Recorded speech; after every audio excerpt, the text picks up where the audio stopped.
Hello everyone, in this session we are going to learn about blocks in AutoCAD. First we will see what is block. A block is simply a collection of objects. It could be one object that has a name. Blocks have several advantages. You can insert them again and again, saving time. In fact, you can insert them into other drawings as well.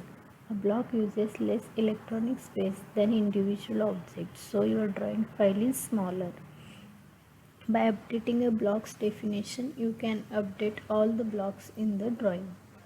Okay, now we will see how to create a block. Here we can see I have already drawn a geometry. Now we will see how to create a block. Here we can see block toolbar. In this, create block. Click on create block. Okay, here block definition window is open. Give the name of block.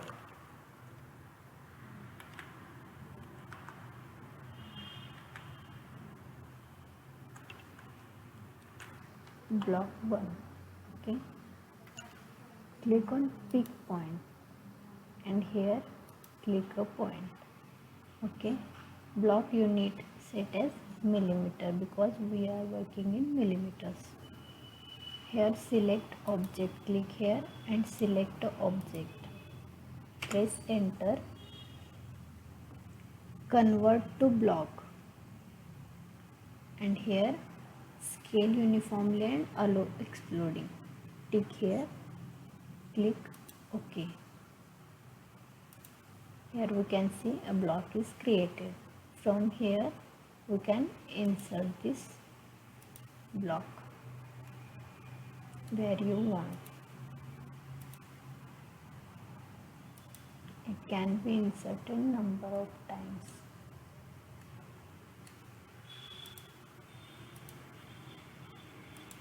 Okay. Now we will see how to edit a block.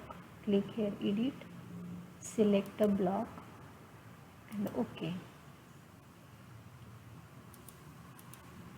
Here we will edit this block.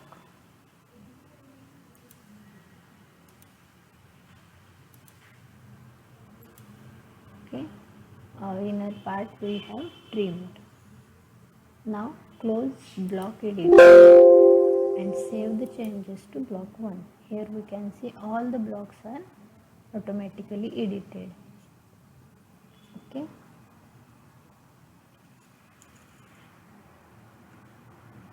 Thank you.